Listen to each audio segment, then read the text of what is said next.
Have you ever heard of a vertical crossbow? I sit down with John Hernandez of Ravin Crossbows on this Gun Talk Hunt. Hey, I'm KJ, dedicated lifelong hunter here.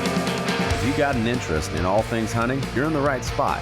Whether chasing quail across the plains of Oklahoma or in pursuit of elk in the backcountry of British Columbia, you'll always find me on the hunt. Welcome in, all you Gun Talk hunters. I'm your host, KJ, and this episode is brought to you by Timney Triggers, Savage Arms, First Person Defender, and Remington Arms. Thank you for all your support. Now, I'm going to just go ahead and make it a little announcement here. Things are changing around here on Gun Talk Hunt. You're still left with this host. I'm sorry if you can't escape it. I'm here with Gun Talk Hunt to stay, but the scenery's changing. The times are changing, and we're including more guests on every show. So next week, starting on the 23rd, you're going to see a whole new format and layout of Gun Talk Hunt. You're going to want to tune in. You're going to want to see what the action's all about. But that starts next week, and we've got a whole YouTube channel just for Gun Talk Hunt content. So travel along with me. We're doing shorts. It's going to be primarily a shorts channel and where you can see the podcast. So make sure you head over there, subscribe, like, ring the bell, all those good things, because I'm going to tell you what, September's coming, and that's hunting season. That's the start of a lot of hunting seasons around here. So just stay tuned. All right. Today's show, they're very exciting. Ravin Crossbows, John Hernandez. How you doing, man? Nice to meet you, man. We got kind of set up through a mutual friend and colleague. And he kind of approached me with hey, do you want to talk about crossbows? And typically Gun Talk Hunt, usually, with gun talk, I mean, guns in the name of it. But Gun Talk Hunt is broad spectrum. We like to talk about a wide variety of things. And we've talked about crossbows on it. And we've talked about Ravin Crossbows. But we haven't had the man, John Hernandez, on to talk Ravin Crossbows. So, man, I really appreciate you joining in. Glad to be here. Appreciate the opportunity to breathe the same air and talk a little bit about, things that launch projectiles. We do not discriminate. It could be lead, could be carbon, whatever. So yeah. But when you start to talk about crossbows, and especially like Ravin Crossbows, talk to us a little bit. Let's first intro to people to who John Hernandez and Ravin Crossbows are, because they need to know about this before we get started. Yeah, so my current position at Ravin, I'm Director of Marketing and Product Integration. I've been in the outdoor industry for several decades, actually. So started off back in the 90s as a pro shop owner, archery pro shop. So I'm primarily a vertical bow. That's kind of one of my primary weapons of choice. But as I said before, I don't discriminate.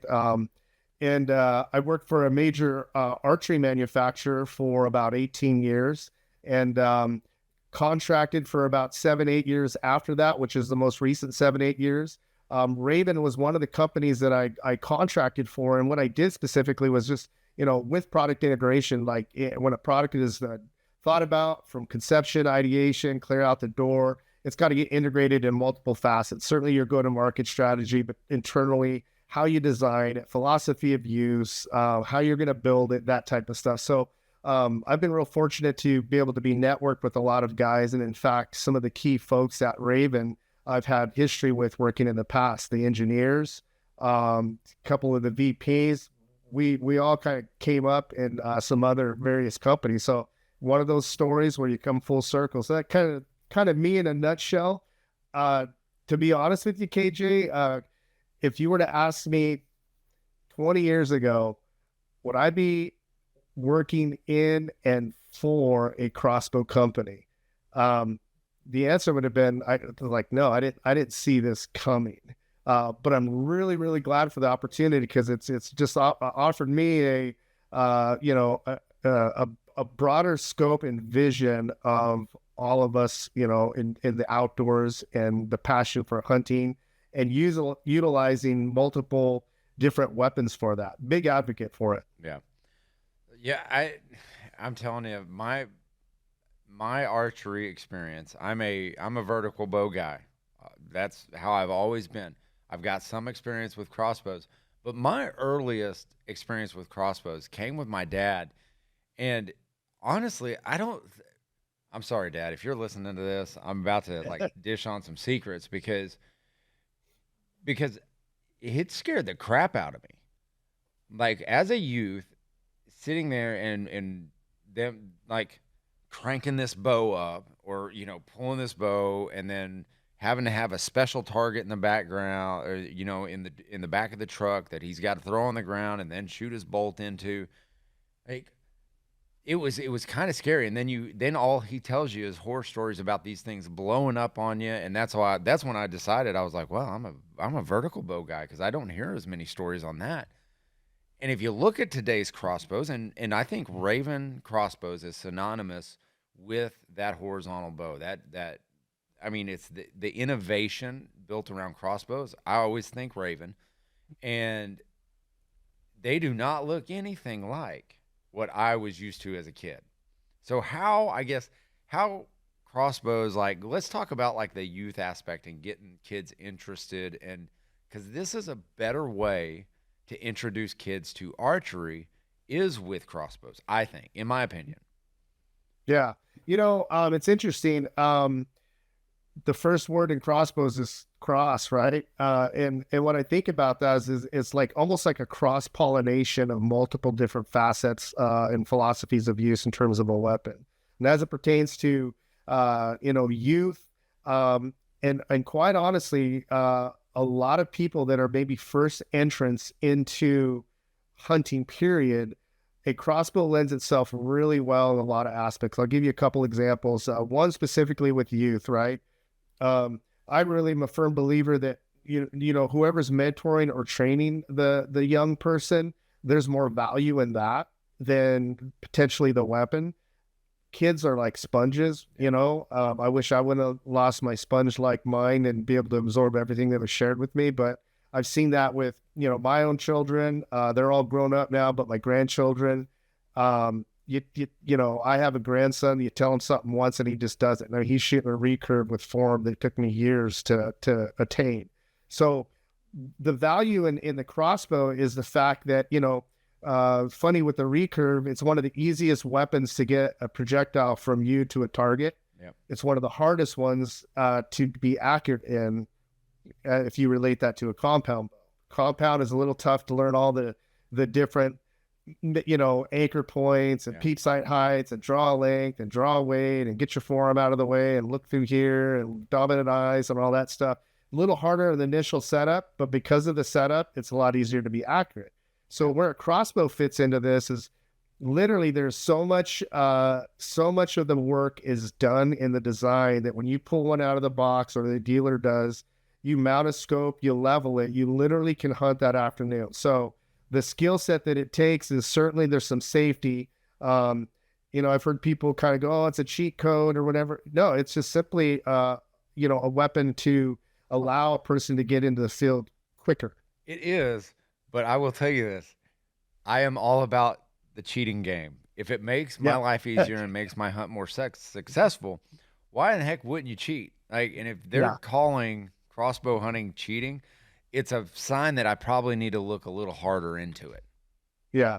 Yeah. The thing is, as a vertical bow guy, that's kind of where I cut my teeth. I mean, I rifle hunted a lot, up into my early 20s. And then I just went all in vertical bow. But as a vertical bow guy back then, I was probably one of the biggest snobs there was. Like, oh, you shoot a gun, it's a sign of weakness. Crossbow, don't even, just get away from me. Yeah. I'm a lot different now, but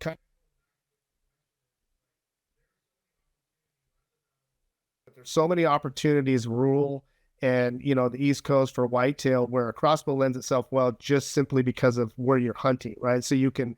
You're not able to take a firearm within city limits or rural areas, but you can a crossbow. So back to a youth or anybody, could be anybody that wants to get into hunting. This is a wonderful segue in that you're able to utilize this weapon in those particular areas, but then you don't have to have, for an introduction perspective, that that literally you were able to do, that cheat code and be able to go out and harvest right away. Well, and you've got to look at it this way too. These things are highly accurate. Like they are so accurate. The experience that I've had with them, especially because I've shot the R18, you cannot aim at the same spot twice, because if your mechanics are there, you are going to hit the exact same spot. So you're going to run through bolts. Like, it's just how it is. Shared about when you were a youth and the experience you had with your dad with the crossbow, and that is one thing that the Ravin brand and what we strive for, and it's accuracy. Through innovation and technology, we've attained that. And kind of give you a quick nutshell.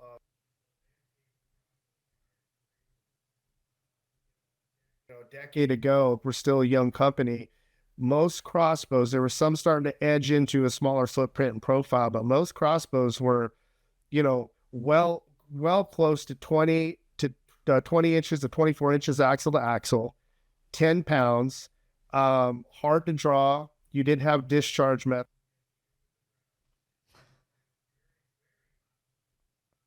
Boom.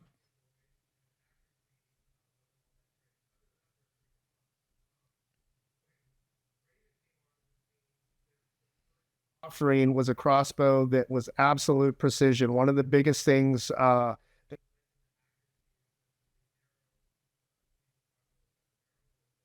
take your pick. Yeah. We interpret it as the same thing. Typical crossbows back then, an arrow, and a lot of them still are out there this way, is the arrow would actually ride along a rail.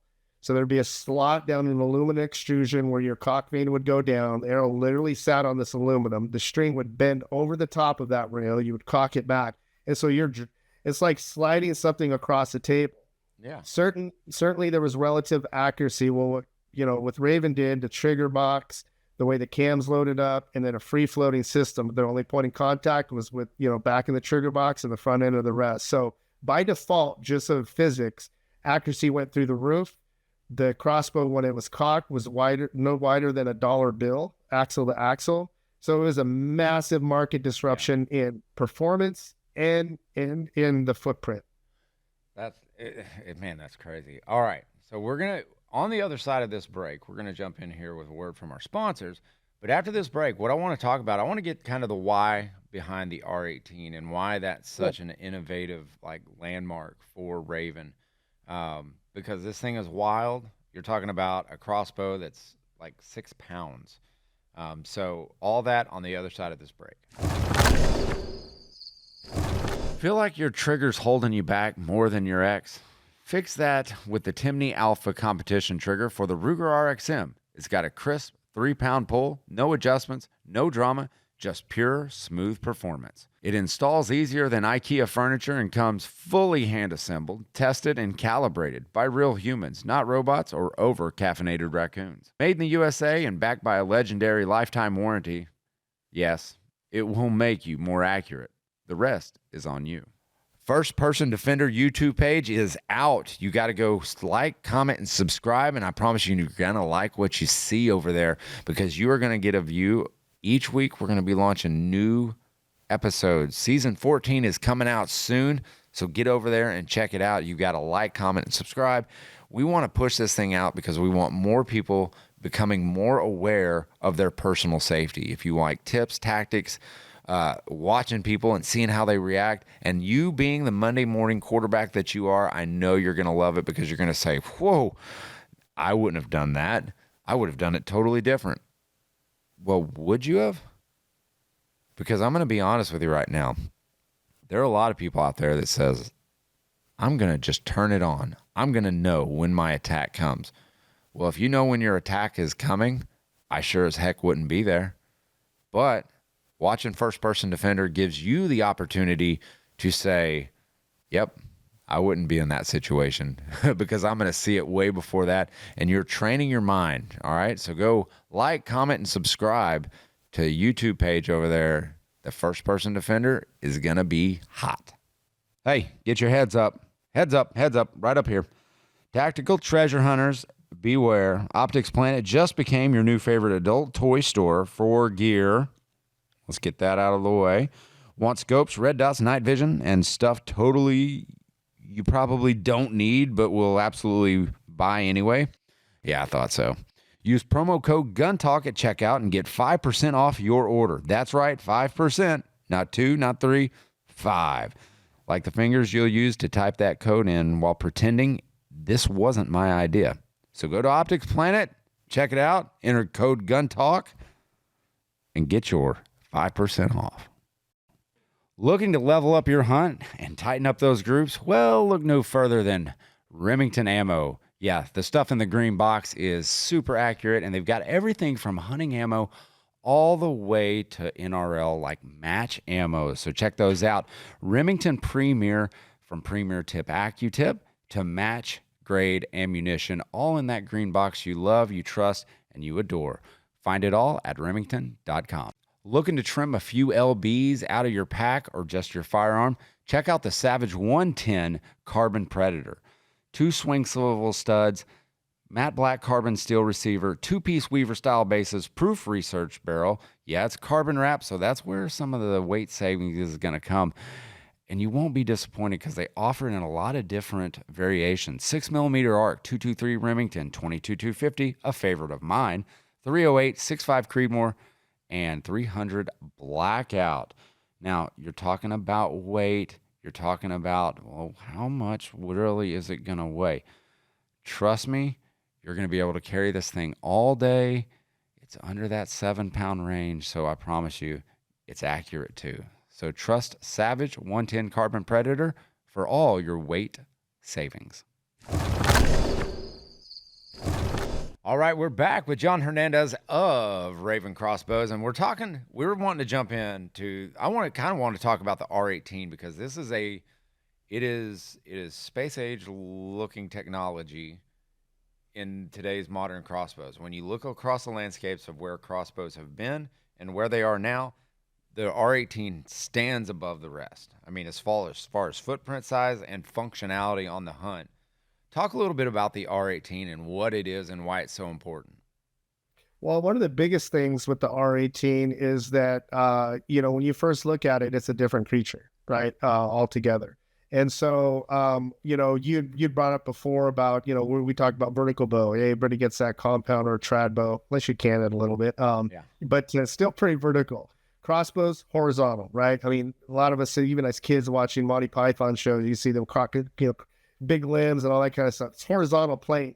R18 is the vertical plane, and what I mean by that is I actually got one right here. He's got one, and I'm telling you, you need to look at this thing. Yeah, so when you look at this, it looks different.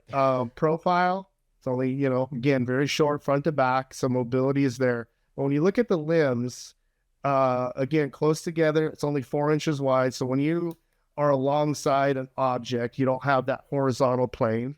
So there's mobility and clearance that offers there. But then the way that the crossbow works is as you cock it, the limbs go down. When you shoot, it goes up. It's extremely safe. It's designed in such that even if you cut the string and cables, why would you want to do that? But don't do that. Please don't do that. The limbs would just go up and stop. There's stuff that's inside, that's designed to full containment, but it's a close quarter, accurate piece of equipment. I'm sorry, I keep staring at it because it is so different. And if you are listening to this, please go watch the video. But what's cool about it are there very familiar features to gun hunters that you guys have incorporated to make it easier and to have those transferable skills. Talk a little bit about those because, one, I'm seeing a red dot on top of that thing, which is awesome. Yeah. Certainly all crossbows and the R18 included, ergonomics in terms of how you would, acquire the crossbow, shoot it. You're up like this, like a rifle. So most people have that. This one's a little more close. The red dot, there's 3 dots on there. And those 3 dots they represent 20, 30, and 40 yards respectively, but they're perfectly aligned and, The distance between the dots are, I won't bore you with all the mathematics, but basically for the trajectory of this crossbow, which is a 350 grain arrow shooting 330 foot a second. In today's world of crossbows, there's plenty more that we offer that are significantly faster, but the philosophy of use in this would be tree stand, ground blind, close quarter, everything that's going to be inside of like 40 yards. And so you're still, with that, arrow weight, you're still attaining 86 foot-pounds of kinetic energy. Now, on paper, that's kind of required to shoot a Cape Buffalo, which I've done. I wouldn't shoot it with that light of an arrow or that, but just on paper, from a kinetic energy standpoint, it just says that close quarter R18 is going to harvest anything. There's enough energy there to certainly harvest anything in the Northwest. So I look at the R18, and you can say the word crossbow all that you want, but it seems like it's something way different than a crossbow. I mean, are you running in any state issues on legalities on the term crossbow and using the R18? Because that's one thing that I look at and I'm like, would state agencies like accept that? Yeah, in a nutshell, no. Broadly, when you bring up the topic of legislation and crossbows, there's always stuff on the radar. Again, 10 years ago, and if you look at the amount of states and legislation that allowed a crossbow, and then you fast forward today, a lot has changed, and it's a hot topic. Some of the guys that were like me, snooty, nose in the air, vertical bow guys, would go, again, that's a cheat code. Why would you? One of the biggest rubs is using it within certain seasons. For perspective, if you're thinking about whitetail and elk, North American animals, you can boil down their rut activity to a couple weeks each. Certainly there's north and south and, different, but how many weapons do each of our buddies have within there? So the argument or perspective to go, we should create our own season, it's a little challenging. Yeah. However, all that stuff aside, the legislation, there's always stuff on the radar. We didn't have issues with that. It's still shooting the same projectiles, same type of broadheads. The reality is it's just more compact. The limbs move vertically instead of horizontally. And you are so accurate. I can take my vertical bow, my true vertical bow, my compound bow, and I'm pretty good out to a distance. I can pick up the R18, and I guarantee you I am way more accurate, and I'm way more familiar with the controls. There's less going on. There's less mechanics that you're having to worry about. So when we go back, let's back up and talk about our youth shooters and getting youth outdoors more often and out into the field with success. You start having to look very seriously at crossbow hunting. And the R18 makes sense because it is adjustable. So youth shooters can shoot it. You can shoot it. So it seems like a smart call for me. Yeah, it is. I'm like you. I'm a pretty big deal when it comes to vertical bow accuracy. Me by myself in my backyard, not anybody else watching, but yeah. So, but one of the things that rather than addressing perception, but actual physics, and when you think about the red dot, parallax or lack thereof. So when you're looking at a vertical bow, and you got a rear peep sight and a front sight housing that you have to do an alignment with.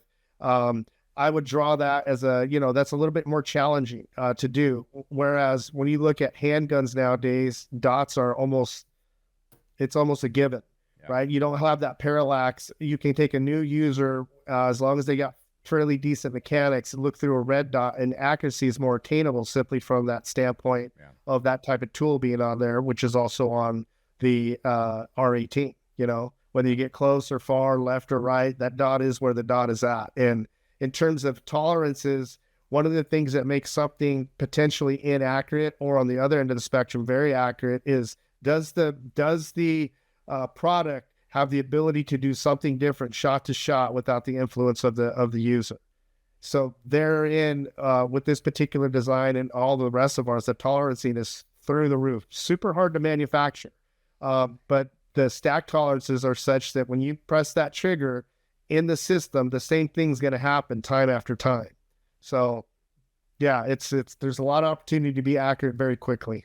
And that's, man, that's and earlier and quicker. I like that guys aren't having to go get a routine and a process down. They've already got it. If you shoot rifles, if you shoot 22s, if your kids shoot 22s, like, they've got that process down. They've got that familiar sight picture of a red dot down. That's a familiar feeling to them.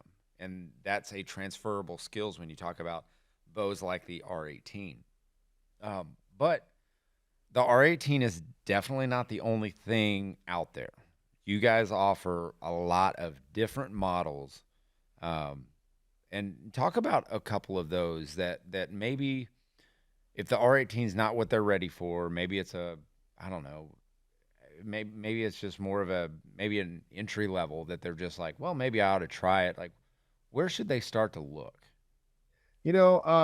So, it's kind of interesting for me to use the phrasing conventional crossbow, right? But we have to now with things like the R18. So philosophy of use, how are you using it? We recently did a study on crossbow users, and there was several thousand people that responded. The number one application was of use, a hunting method was tree stand. Mm-hmm. Then it was ground blind, and then it was pop-up or box blind, elevated blind, in that order. Tree stand is the ambush. When you're looking at something to be applicable to that, we have certainly the R18 is super mobile. You're able to do that. We have a flagship crossbow, 2 of them this year, one called the R470. It is actually the pinnacle or halo of innovation and technology. It's fast, easy cocking mechanisms, the whole 9 yards, and profile is there. And then certainly we have some bullpup style crossbows. One of them specifically for tree stand I would steer people to is what we call the R26. Yeah. It's literally 26 inches long. You're looking at a very small footprint, very maneuverable, super quiet, easy to cock. To load and to shoot fairly quickly is pretty easy. So those are some other ones. When you look at going to another scenario like a pop-up or a ground blind, we have crossbows that lend themselves more towards ergonomics, and certainly any of these can cross over anywhere. You can bring any of our crossbows in a tree stand, but one specifically, if you go to a pop-up or a ground blind, we have a couple models. One of our tried and true that we've been selling for years is a platform called the R10. And so it's a 34-inch, crossbow. It actually has a little bit more what we would deem as a rifle ergonomic. You're in the stock, you can reach up with your thumb, activate the safety, whereas a bullpup, you would have to come behind. Right. Those lend themselves well in a pop-up or ground blind. I have a gun back here and a fat boy tripod, right? So one of the great things about that is that you can run, whether it's a bog pod, tripod, anything with the clamp.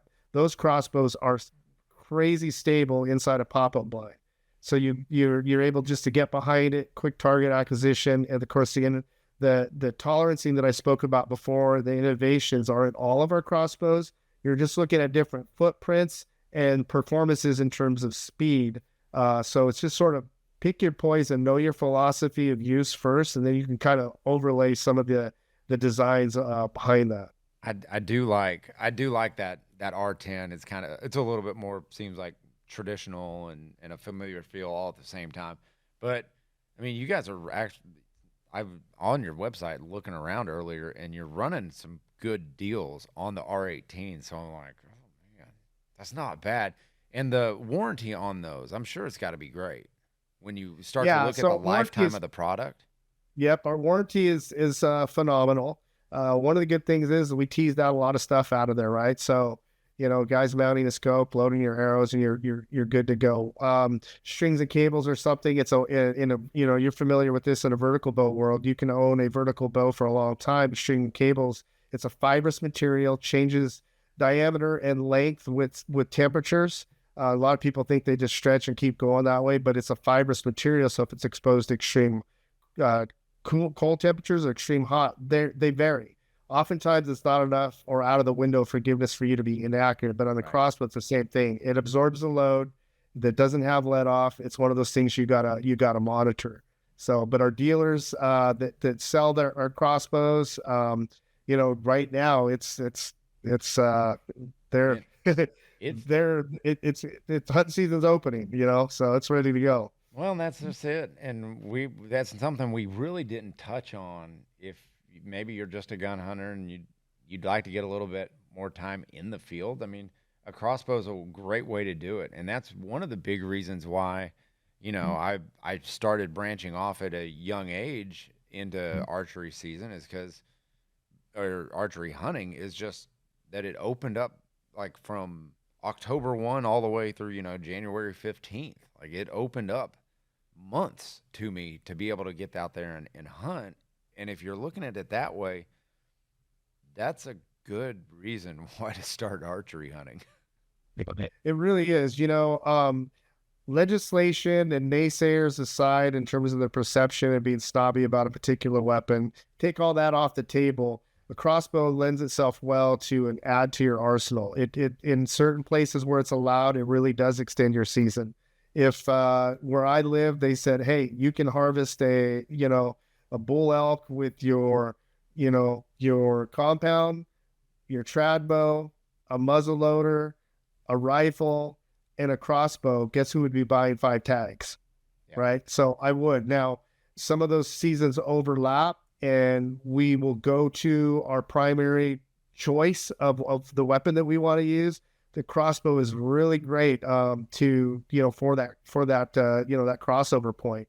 Certainly, it used to be deemed as if there's an injury or you're not able to draw a bow back or whatever, that was your go-to. We are seeing today that there are so many people. We kind of joke internally. I don't mean this derogatory, but the phrasing coming out of the closet, overlaying that with hunters, crossbow users, because I'm telling you, I was in the vertical bow manufacturing world and design for a long time. I knew how many numbers we sold, competition. When I got into the crossbow world, my jaw dropped. I'm like, the volume that is selling, especially at high dollar, like, why aren't these people speaking up? They're in the closet hunters. And so they're not all injured. And so it is a crossover type of weapon and add to your arsenal type of philosophy of use.